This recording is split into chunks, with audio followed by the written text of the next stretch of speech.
I'm Nathan Haringer with PineBridge Investments. We're the former AIG Asset Management. So we do a variety of things, including high yield, bank loans, other liquid strategies.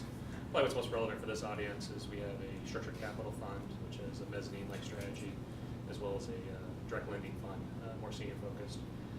Before we get to the panel, we thank all the sponsors. I have to give one more thank you to Peter Braxton in the back with Envoy Capital. He was instrumental in getting a lot of the folks out here today.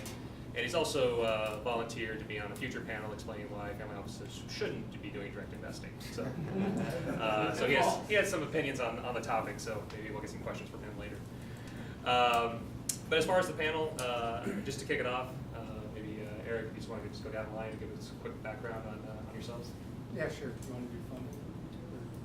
Or no? Yeah, at a high level, and then we Okay. can get a little more specific. Okay, good. So my name's Eric Karras with JZ Partners. We are a small cap direct investment firm based here in Chicago as well as in New York. A little bit different flavor maybe than some of the other folks up here on the panel. We kind of made the transition from family to a little bit more professional direct investing back in the late 70s with Jay Jordan, who was one of the first pioneers in this approach to investing. So we have about $1.1 billion in capital, permanent capital, closed-end fund. Gives us the flexibility of a family office, but some of the experience and resources of a more professional, long-term institutional investor. So a little bit of a hybrid. I've been with Jay 11 years now, investment banking before that, and look forward to speaking with you guys. My name's Ian Smith, Hillcrest Holdings. We're basically a family office that focuses on direct investing. I've been at it about 2 years now. We still own our legacy business, which is in transportation. So that's probably at this point 90% of what Hillcrest is. But we are taking measured distributions out of the trucking business and deploying them into other operating businesses, primarily through direct investing. John Martin with LDI Limited, which is Lacey Diversified Industries out of Indianapolis. I work for a fourth generation managed family office. My CEO's great-grandfather started a corrugated box manufacturing company at the turn of the 1900s and sold that business in the 80s and have been investing in lower middle market companies since then. We're permanent capital, diversified holdings, long-term view. Hi, I'm Mike Chopin. Zenfinity Capital. It's based in Scottsdale, Arizona. I live here. I'm based here. Don't ask me why I'm actually still here. But my business partner / boss, he makes me say the first, I say the latter, is a gentleman named Kevin Eastler, who is one of the co-founders of Sprouts Farmers Markets, the second largest natural grocery store chain in the country. In 2013, Kevin took the company public and then established Zenfinity Capital, where we do minority investments into that consumer, places they shop, food products and services they buy, and things in the supply chain that make products better for you. Okay, great. Ian, you mentioned how 90% of the platform is really the legacy family business, and now you're starting to expand away from that, or diversify away from that, I should say. Why have you chosen to go direct rather than either outsource it or to investment funds? So we've held our family business, the trucking business, forever, so since 1955. So it's something being directly invested in, governing a private company is something we're comfortable with. But we realized we needed to diversify. So we looked at a lot of different options over several years.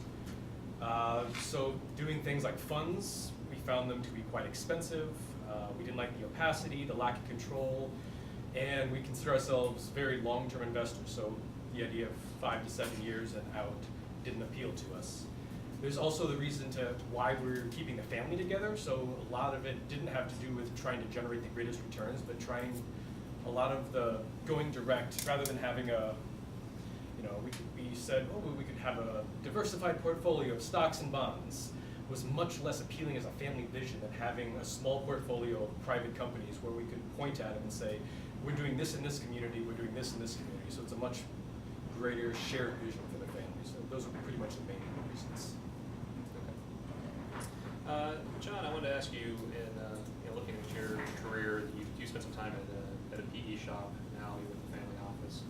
Can you talk a little bit about that, like why, maybe why you chose family office, what are the advantages, why not going back to a PE firm? Well, the true reason is because they were crazy enough to hire me, as opposed to why I chose them. But the advantages and what was really attractive, the folks that I worked with back in traditional private equity, I was with a lower middle market firm called Mason Wells out of Milwaukee, which was a wonderful group of investment professionals, close friends of mine. Enjoyed working for them, but the perverse nature of what we did, our cliche was we always ended up watering the weeds and cutting the flowers. And so you would grow this wonderful business, sell at a nice profit, but then maybe redeploy through another fund and have to find another wonderful business in an industry that you don't know as much, with management teams that you don't know. And that always and then you spend all your time working on the businesses that you can't sell either because there's a problem with them and you're fixing them. So it was very attractive to work in an area where we could really cultivate, grow, see compounded returns, and build businesses over different horizons, and that unlocked a whole host of options that I never really had before in traditional private equity. That's the first point. The second point was the flexibility of how we can structure deals, the flexibility of what we can look at. Our mandate is to don't do anything stupid, don't lose money, and try to make money in an ethical, positive, fun way. And so our mandate had a lot more opportunity to go do fun things, and that's been a really great opportunity for me. Okay. Mike, you'd mentioned that you're focused on really kind of growth opportunity, earlier stage. Of all the areas you could have invested in, why does your business partner choose to go that path? It's my boss. Oh, Tom said it well, that each family office, and this is the third one I've worked for, does this for a reason, for a goal. And that goal can change depending upon what the office is, because, well, they have a family office for a reason. They're wealthy, they have choices. And so he likes the entrepreneurial journey, and he likes the founders and the founder mentality. He does not like getting up at 2:30 in the morning in panic sweat worried about a business anymore. He wants somebody else to do that. He really likes to share the stories and to share the journey and to help them along in building and growing success. And that's where he finds the most level of enjoyment out of this. And while there is a belief that clearly we can get economically important returns from the sector, part of that return is from that appreciation, from that enjoyment, much like you keeping the family together. That matters, and that plays into this. And anyone who's not thinking about that when establishing a direct investment office for a family isn't really thinking about the full, complete return profile. I'll just piggyback on that. The family that I work for thinks it's kind of funny to call themselves a family office. I mean, we use that as a term more than anything for marketing purposes, for deal flow. They're a family that likes to own businesses, and they like to be around that, and it satisfies their souls, and that plays a huge part in what we're trying to do. Eric, you touched on earlier that you have a little different structure than some of the other people here on the table. Can you just dive a little deeper there and talk about any advantages or disadvantages of that structure? So, yeah, we are a little bit unique. Under the Jordan banner, we have $8.5 billion in capital under management. We have traditional LP-based funds. We have other permanent capital funds. We have a European-based institutional investment group. And I think, the advantage of that is perspective and experience. So, one of the things that Jay Jordan talks about when he is building, to all you guys might know, we built this group because Jay likes to build companies. He likes to work with entrepreneurs, likes to work with families to enhance legacy and build a company. When you're doing that, it's good to bring a certain perspective or value to whatever company you're investing in. And having those different funds, having 40 years of history, 500 different acquisitions that we've made, that perspective is a big advantage when working with families who are going through, the same things that all families go through: succession, generational transfer, what happens to my legacy, my management team that helped me build this, how do I take care of them? So, being able to see different deals across the globe, different sizes, different investor bases, that perspective is a big advantage for us. Now, it can also be a disadvantage in that, it's confusing. It can be a confusing message. When we're trying to sell, a family approach, permanent capital, and we have, a $3.2 billion LP-based fund, the Jordan Company in New York, people get confused by that message, right? Or what are you trying to do? Are you trying to flip me here? I just saw, Jay in the news. And so, I'm sure you guys have, similar challenges with your families and the businesses they're involved in, whether it be the legacy business or not. But for us, that can create some certain, unique challenges when we're talking with families and trying to differentiate with a little bit different approach from the traditional approach. Okay. All right. Now we're just going to cover a few general topics. Maybe Ian, you can kick us off in terms of origination, especially. It sounds like your platform's a little newer as far as doing direct deals outside of the core business. How did you guys think about it? Did you staff up? Is it a fairly small team? How do you approach the market? How do you find opportunities? So I would say at this point we're still at this stage where we're dipping our toe in the water. We're basically two people, myself and my brother-in-law. So we're both family members. So if it doesn't work out, no professionals are out of the job. But basically we did a lot of networking. Went to events such as this, shook a lot of hands, get on as many panels as possible. Met investment bankers, fund managers, the occasional business owner. Did a fair amount of PR, especially in our neck of the woods in Iowa. Anything we could get articles written about us. We actually got a lot of fairly good deal flow just around our neighborhood, especially because if someone's thinking of wanting to do a deal, if they know somebody in the same city or the same part of Iowa who's doing this, then we're quite often their first call, just to even explore the idea, which has been a great benefit for us. And then we also tried, online platforms, Axial. There's a lot of the family business networks we've been fishing in. So would you say a lot is coming from other family office type groups, or do you deal with a lot of intermediaries? I mean, do you want to grow your iBanker network, or where would you like to take the networking areas? We're not exactly sure, so we're still exploring. Okay. I mean, we've been doing a lot of independent sponsors lately. We found some good deal flow from them. iBankers probably not so much.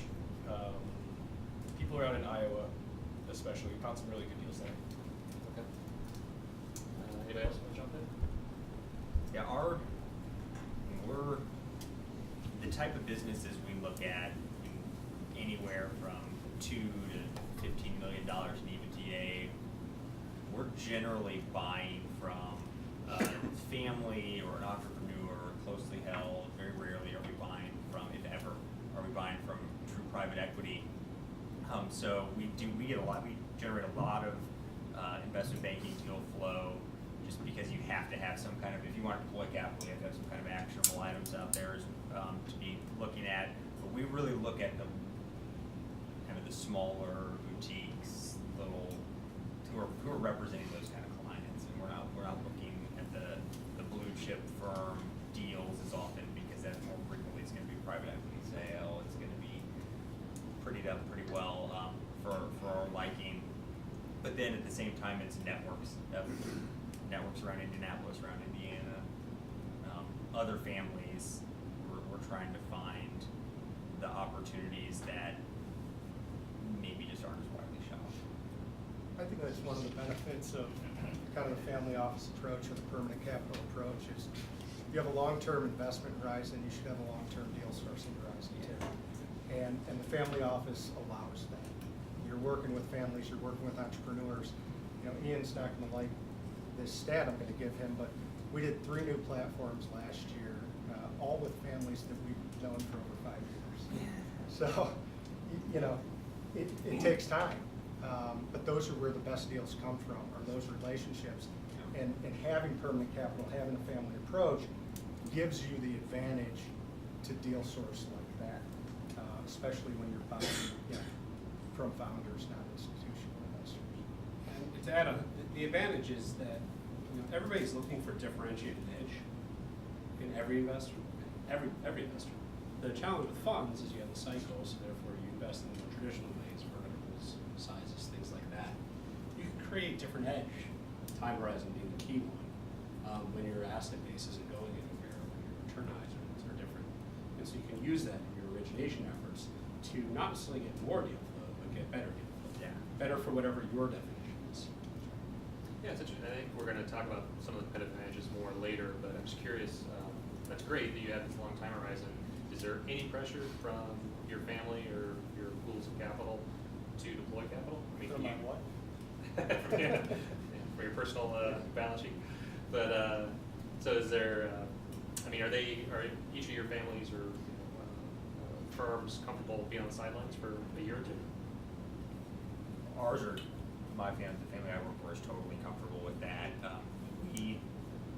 We recycle capital. I like to say we're opportunity cost investors more than traditional investors, and we don't sit on just we don't sit on like a checking account full of cash that's just waiting to be deployed. Most of them are sitting in the businesses, and we have kind of unique lending structures at all of our companies that allow us to move money up pretty quickly in a no hassle tax advantage way, so that way we can be actionable, but the money's not, it still has the opportunity to be put to work within the businesses at the same time if we want to. So we try to minimize kind of the opportunity cost of not being deployed, but the family is so, they're not interested in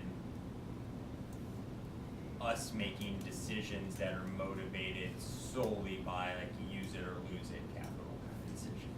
That creates kind of really risky outcomes, and they don't like that. Yeah, and actually, John, maybe that kind of leads into our next question, competitive advantage. We've talked about time horizon.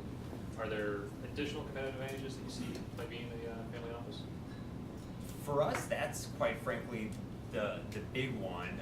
I mean, I'd say outside of that, our competitive advantage is not dissimilar from other firms. It's just unique to us, and what our experience is we're generalists, but we don't go after things that we don't understand or we don't have some kind of connection to, whether it's through the family or a board or a network. So our advantage in those situations is just our experience in the space. But the time and the approach is probably the biggest advantage that we bring in a pretty crowded universe. And there's a lot of capital looking for opportunities, and whatever the criteria is across this table, there's a lot of capital going after it. Yeah, so along those lines, I mean, I wonder, their disadvantages. For instance, do PE firms use more leverage, therefore to pay higher multiples? Are you losing out on deals that, if you're at a different firm, you probably could win? That's one of those yes, but it's because we're not. Yes, they are likely using more leverage than we are, almost always, because we like the ability for our companies to be able to funnel cash flow upstream, and so if you leverage something up to the hilt, that's not going to be part of the credit agreement.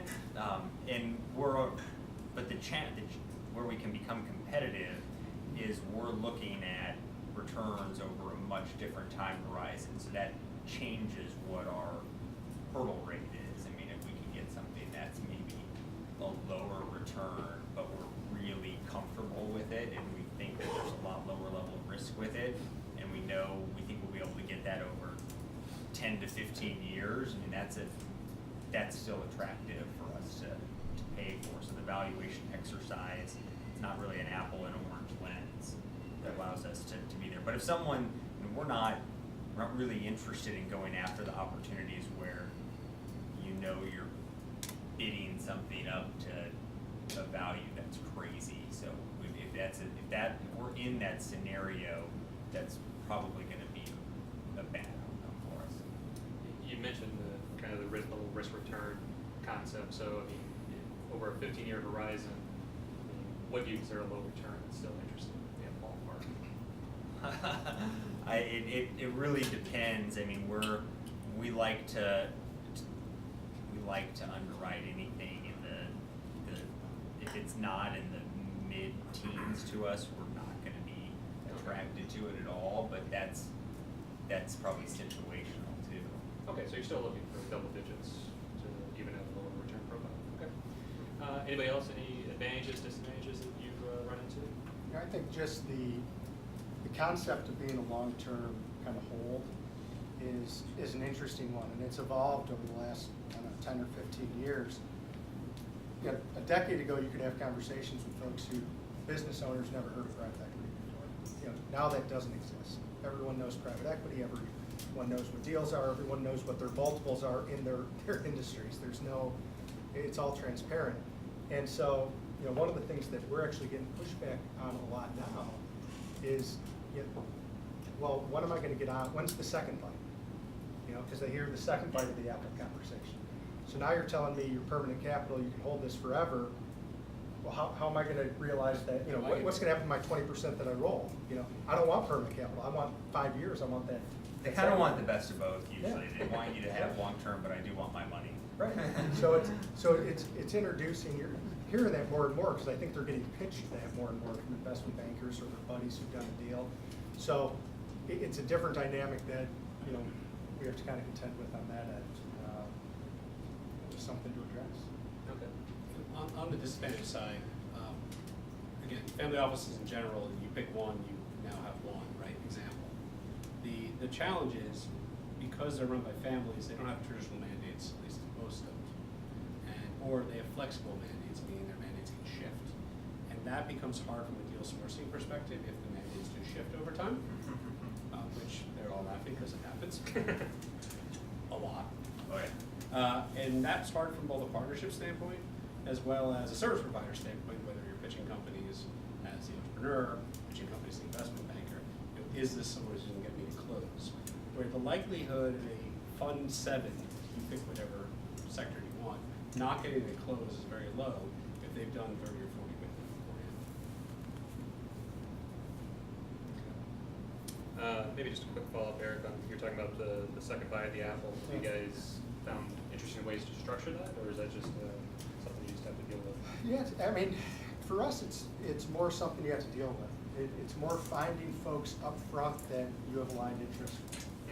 And, you know, it's not too dissimilar to any of our deal sourcing efforts. If the folks you're doing a deal with don't have the same expectations going in and don't have the same incentives long term, the deal's not going to work out, you know, regardless of what your advantages are. So it's more finding the folks who have the same time horizon as you, whatever that may be, and are committed to that kind of in together, out together concept. Mike, you were talking earlier about what types of opportunities you're looking for.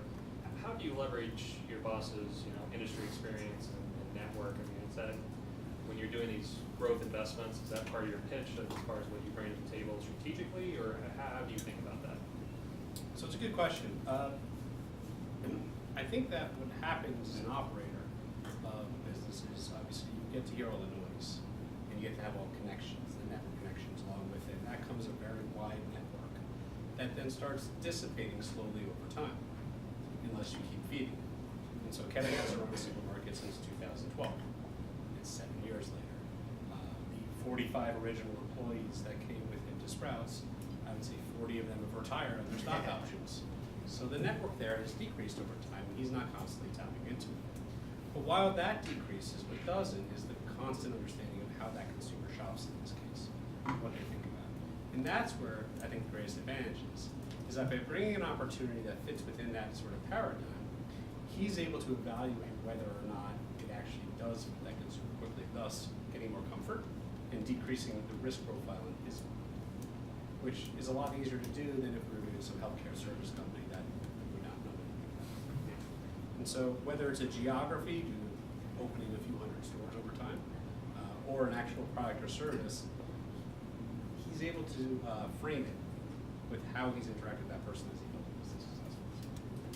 And I'm curious, have you been able to take that framework to any other, you know, tangential industries? I mean, are you still in a pretty narrow space, or have you broadened out So I think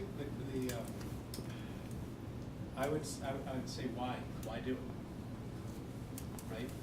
If you're going to do that, then you have to go learn all the things that you got from the noise of doing this for 25 years. That's really hard to replicate. And so you just inherently become much more comfortable around what you have done, that which you've interacted with. And so long as those things are still true, you stick with what you would know, in this case, what you enjoy. Again, part of the return profile. Sure. Anybody else as far as kind of your core business relative to what you're looking for today? Yeah, we've seen, one of the things that the family has leveraged over time is start with corrugated box manufacturer, commoditized product, which meant the way they sold was very relationship driven, very service responsiveness to be able to win new business. And the family has kind of used that skill set to go into situations where that may be true in a different industry, as long as we can validate that there's a good operation there, they have a good position, it's well run, but it maybe just needs kind of a kick from a demand generation side. We know how to actually create some value and grow in those kind of industries in a structured way, so we can populate that into some other areas. So that's gotten us into things like value-added distribution or transportation and logistics, where there may be some kind of, at the surface, commodity-like service or product that, if you can pull the right levers, can grow. Yeah, that actually kind of segues into the next topic. Eric, I want to kick us off just as far as deal attributes. What types of opportunities are you looking for? We've talked about flexibility, but I guess kind of what's your sweet spot? Yeah, we have kind of a simple playbook that's been developed over 4 decades, and it's the original buy and build strategy. We're looking for a good, profitable business with a good reputation, long history of cash flows, consistent management team. Back that team at 5 to 15 million of EBITDA and grow to 40 million of EBITDA, and do that with a heavy acquisition focus. So when we're going into a deal, we got to have a good management team, a good foundation to build on. The industry has to lend itself well to consolidation, benefits of consolidation, and the team has to want to consolidate.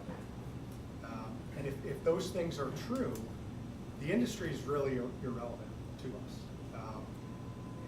We're looking for those situations, the deal dynamics that kind of lead for us because they fit what we do really well. I think the only kind of unique thing that we're really honed in on today, because of where we are at in the cycle, is cash flow.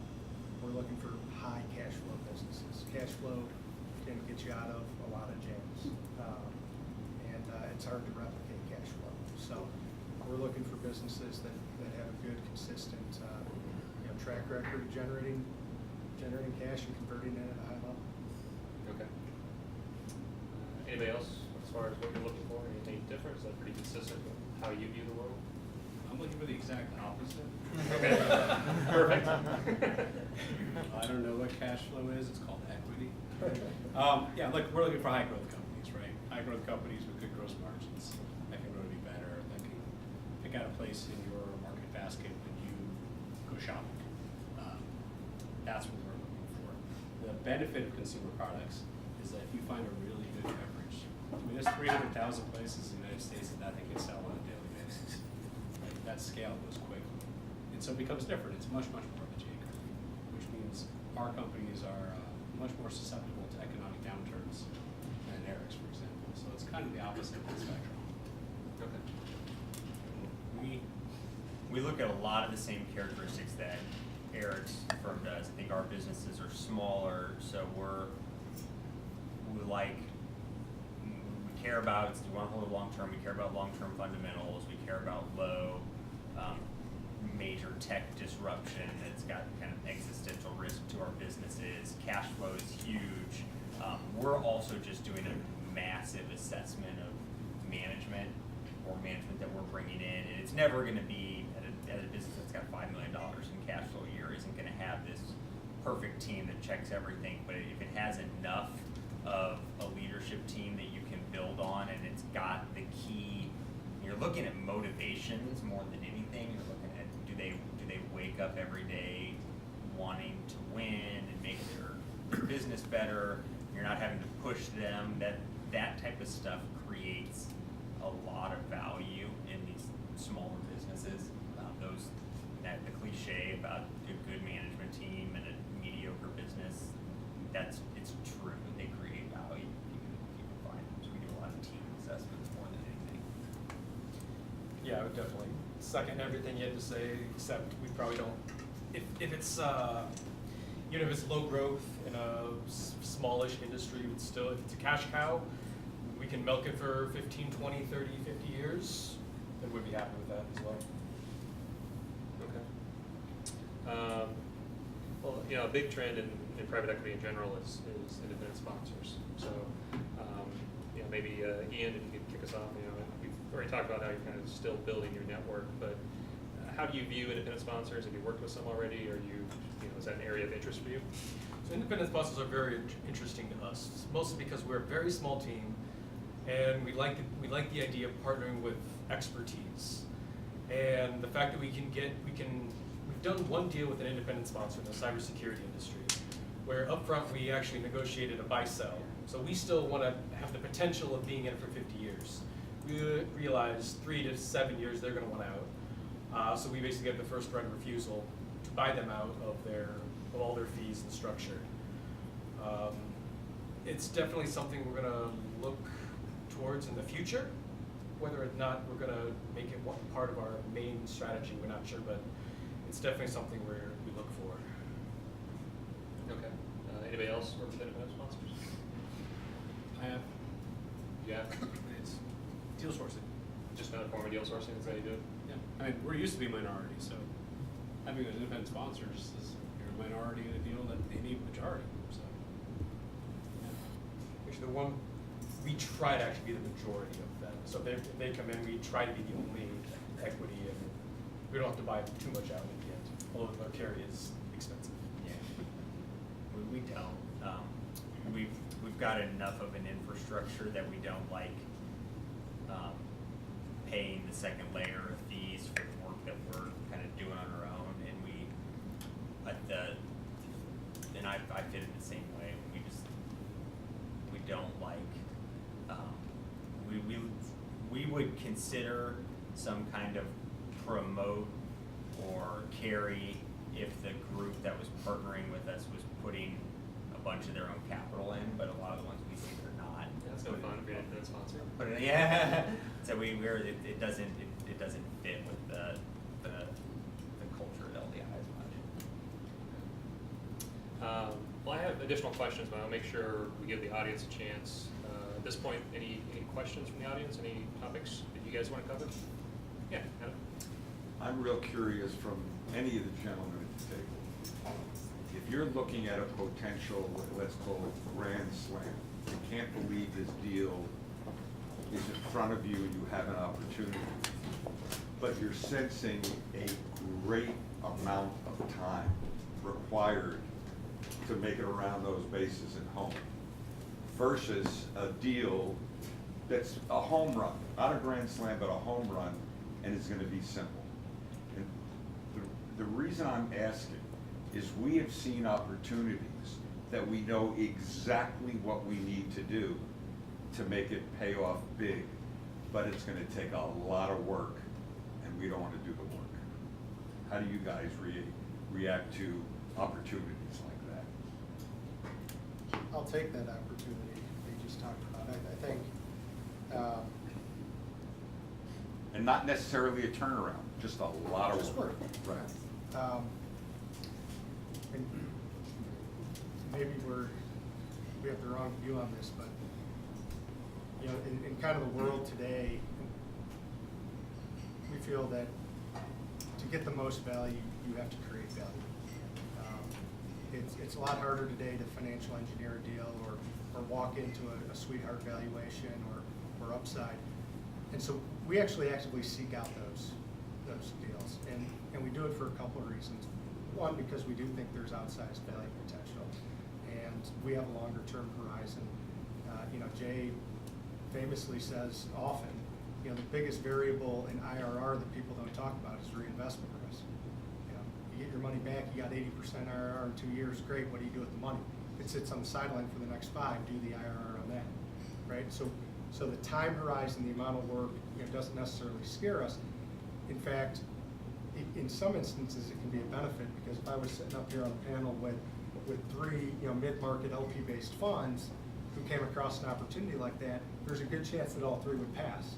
So I say, I want a book on my desk that I can close in 90 days, and I can fit it in a box in my investment committee and go do that. So for us, I look at that as now I have competitive advantage, right? Now I can bring something to the table that's unique from what I'm going up against. So, all things equal, and it's still a good deal, and it's still someone we want to work with, I like those opportunities. I'd echo most of what he had to say. I mean, the way we're structured now, once we get any sort of deal, I mean, we basically put down everything else and work on that one deal until it's solid. And then we'll think about moving on to another one. We agree. I mean, we call it return on work. We think that there's a high level of return on work out there, and those are we try to find those companies more than the ones that are prepackaged. In most anything, and we're pretty skeptical of a lot of things anyway, and it's anything that feels like a grand slam probably isn't anyway. So we like not messy from a turnaround standpoint, but just knowing that, hey, we're going to have to spend time on this.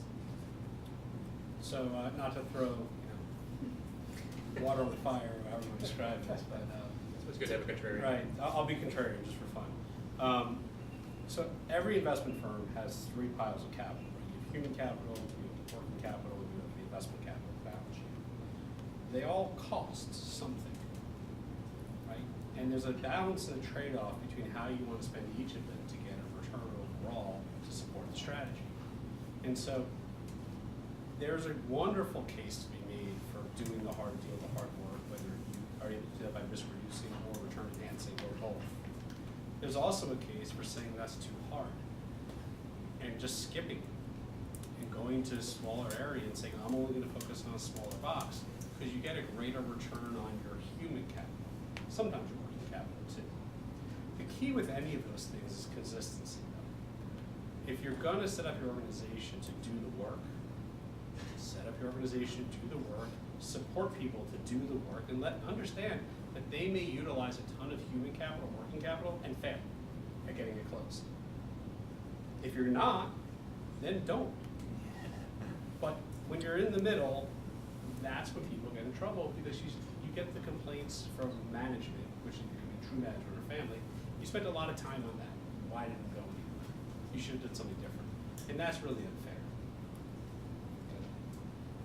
Any other questions? Yeah. There's been a lot of buzz about ESG and impact investing and opportunity zones. Do you guys really care to actively seek out those kinds of opportunities? Or if you just happen to find one that's in a good space, you pat yourself on the back because you got 2 birds with 1 stone? Are you actively seeking social impact, ESG opportunity zone investments? So, no, but we do quote unquote require all of our portfolio companies do donate to local charities. Other than that, there are like 1 or 2 industries that some of our family members have very strong opinions on, and we won't go near those, but that's about it. So it's more a restricted list. What's that? More of a restricted list as opposed to we're trying to make a positive impact. Other than donating, every company does donate locally. So we have a natural bent towards those things. It kind of comes with the territory. I guess Kevin's been doing that since 1992, I guess, to some extent, giving better for you food. I will tell you that he gets a portion of personal return from things that make things in the world better. But we would never call it ESG, right? It's just kind of what he likes. I'm curious, Eric, though, because you have some international money. My understanding is ESG is a much bigger issue over in Europe as opposed to the Yes. US. So you guys have not felt that pressure? You know, we haven't as much. Our European group, that is a big component of how they invest. And I'll say, you know, some of the areas we've received maybe some pressure on our side is when we invest in businesses that maybe are counter to the trends that they're trying to maximize. So we have some questions to answer sometimes, but you know, we don't have any specific mandates on our side. Okay. Any other questions? All right, I'll go back to the list for another question or two. I know we're getting a little tight on time. We got a little bit of a late start, so go a few more minutes and wrap it up. How about post-close? John, you want to talk about, you know, once you invest in a company, are you guys very hands-on? Are you deferring to management? How do you manage a company post-close? The best line I've heard about it is from a gentleman with more kids than I have, but he always said our operating companies are like children, we treat them all differently. We're always involved from the standpoint of form a board, a lot of communication, especially early on, monthly business reviews, quarterly board meetings, but then just lots of on the phone, lots of visits, just to kind of make sure we can be as supportive as we can.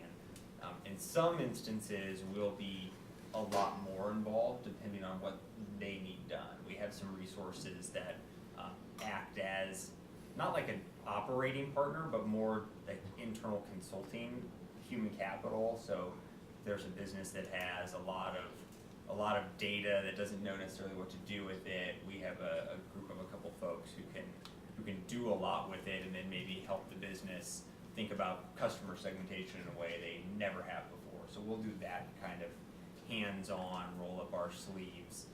We're never gonna go in and say, okay, one of us is now the C whatever O, and we're not gonna lead day to day. It's gonna be more kind of support from behind, at a really detailed ground level, and then help from above at strategy level, sounding board.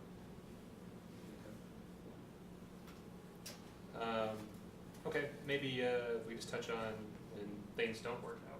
So maybe Eric, if you want to kick us off, if a deal does go sideways, what's your process? Do you have a separate team for that? How does that work? Yeah, no, we don't have a separate team. Our teams are kind of cradle to grave. And I think, you know, there's really, you know, two things that could probably answer every question we've talked about today, regardless of fund structure or family or whatever, is, you know, you have to know what makes you valuable, and then you have to align your interests with your partners, and they have to appreciate what makes you valuable. And so I think, you know, we go into situations where we can bring perspective or resources to the table when things go south, if things go south. But to us, it's more about the partnership with the management team and spending a lot of time up front aligning your interests for the good and the bad. And that's how we get through, you know, any kind of downturn that we need to. Obviously, we have the luxury of time having permanent capital, but if you don't have alignment of interest, if you don't have everyone rowing the boat in the same direction, you know, it's very difficult to get out of those situations, and it's very time consuming to do so. So it's planning up front to align your interests and make sure people are incentivized the same way. That's really the preparation that helps you best of all. Okay. Any other questions from the audience?